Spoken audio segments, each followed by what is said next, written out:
Hello my dear friend. आज के class में हम लोग बात करने वाले हैं परागण। परागण क्या होता है? तो सबसे पहले समझेंगे परागण क्या है। परागण की प्रोसेस हेडिंग डालते हैं पहले। परागण परागण पॉलिनेशन।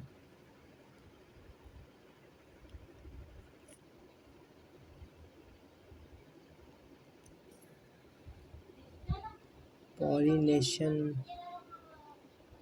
यस। परागण क्या है? परागण कि परागकणों का परागकणों का परागकोश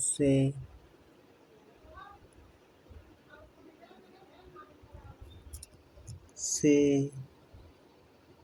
निकलकर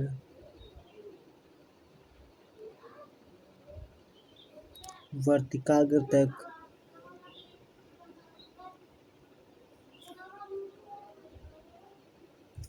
पहुँचने की क्रिया को परागण कहते हैं।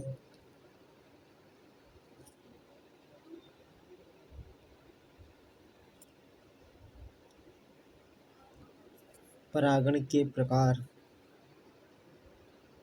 Types of pollination. परागण के प्रकार हम लोग जानेंगे। परागण तो आप सभी को समझ में आ गया होगा, 102 बार में पढ़ेंगे तो ऐसा क्लियर हो जाएगी। Types of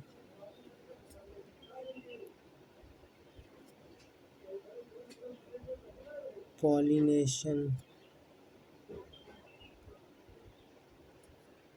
types of pollination क्या है? परागण दो प्रकार का होता है। परागण दो प्रकार का होता है।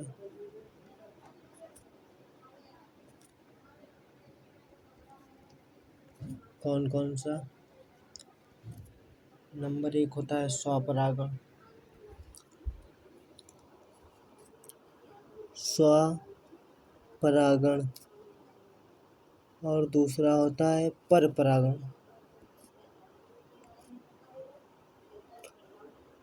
परागण ये दोनों बोर्ड परीक्षा में बहुत बार पूछे गए हैं कि स्वपरागण बताइए, परपरागण बताइए। इसके अंतर्गत भी बहुत कुछ आता है।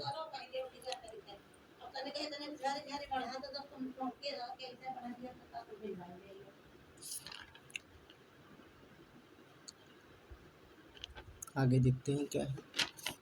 तो स्वपरागण हेडिंग डालेंगे। स्वपरागण।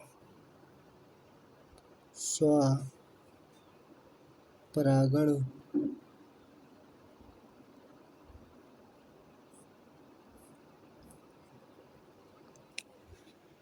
जब परागण जब परागकण जब परागकण उसी पुष्प के वर्तिकाग्र पर, जब परागकण उसी पुष्प या उसी पौधे के अन्य पुष्प के वर्तिकाग्र पर पहुँचते हैं। स्वपरागण है अपने आप। स्व का मतलब अपने आप। जब परागकण उसी पुष्प के वर्तिकाग्र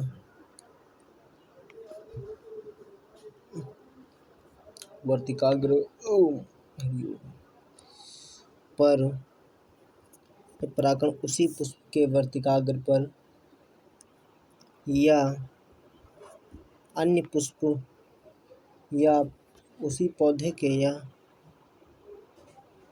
उसी पौधे के अन्य पुष्प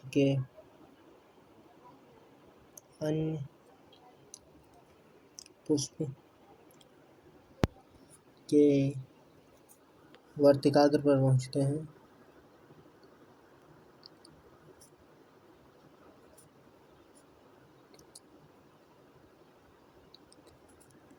तो यह प्रोसेस या प्रक्रिया स्वपरागण कहलाती है। स्वपरागण कहलाती है।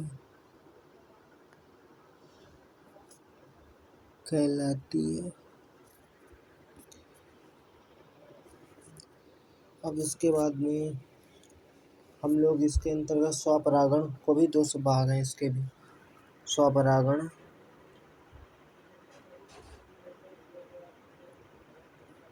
को दो भागों में बांटा गया है।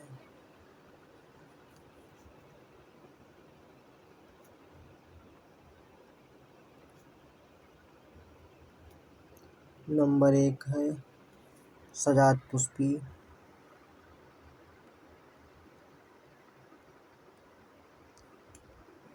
नंबर 2 पर है सजातपुष्पी। नंबर 1 पर है। इसके अंतर्गत आते हैं और एक है स्वयुग्मन, दूसरा है सजातपुष्पी। सॉरी और यह है स्वयुग्मन पर। स्वयुग्मन, ठीक है। स्वजात तो स्वयुग्मन पर लो। स्वयुग्मन क्या है? स्वयुग्मन कि जब परागकण उसी पुष्प के वर्तिकाग्र पर पहुंचते हैं, अर्थात पुष्प अपने ही परागकणों द्वारा परागित होता है। स्वयुग्मन यानी कि अपने आप ही परागित होना। जब परागकण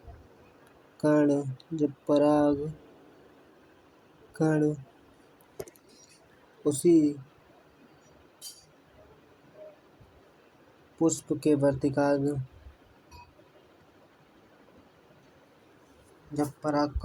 पुष्प के वर्तिकाग्र पर पहुंचते हैं, जब परागकण उसी पुष्प के वर्तिकाग्र पर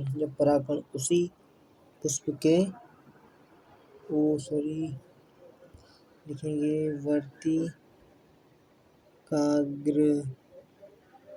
वर्तिकाग्र पर पहुंचते हैं, अर्थात पुष्प अपने ही परागकणों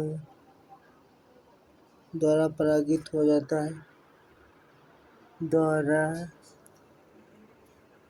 परागित होता है।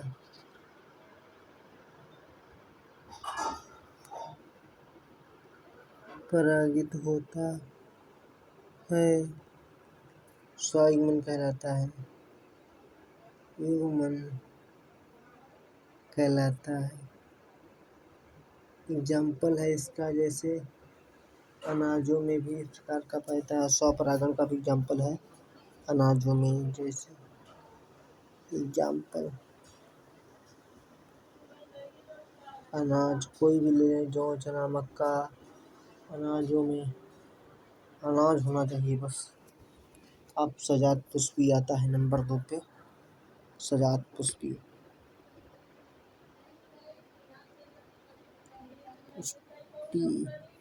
आज की वीडियो में हम लोग सिर्फ स्वपरागण को समझेंगे, और जो इसके बाद में जो अगला वीडियो आएगा उसमें हम लोग पर परागण को समझेंगे, क्योंकि टाइम बहुत ही कम है और बोर्ड परीक्षा बहुत ही नज़दीक आ रही है। तो हम लोग बहुत ही अच्छे से पढ़ेंगे, चिंता की कोई बात नहीं है। आप लोग बस हमारा साथ दीजिए। कम से कम 5 लोगों के पास रोज वीडियो को शेयर करें और हमारे लाइक और सब्सक्राइब बढ़वाएं। हम आप लोगों का साथ देंगे। आप लोग बोर्ड परीक्षा में बहुत ही अच्छा प्रदर्शन करेंगे। हाँ? कुछ बच्चों के कमेंट आ रहे थे, सर पढ़ाई में मन नहीं लगता है।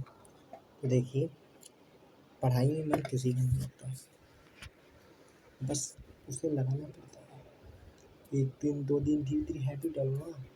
आप सबसे पहले वो विषय पढ़िए जब आपका सबसे फेवरेट हो या सबसे सरल लगता हो। जैसे किसी का हिंदी हो गया, किसी का इंग्लिश हो गया, मेरा तो फिजिक्स है। अब मेरे ख्याल से बता रहा हूँ, सबसे सरल विषय लगता है। आराम से डेरिवेशन चालू करो और क्वेश्चन में करो बस। बैठे आराम से। क्यों? चलिए अब देखते हैं सजात तस्वीर। जब पुष्प के परागकण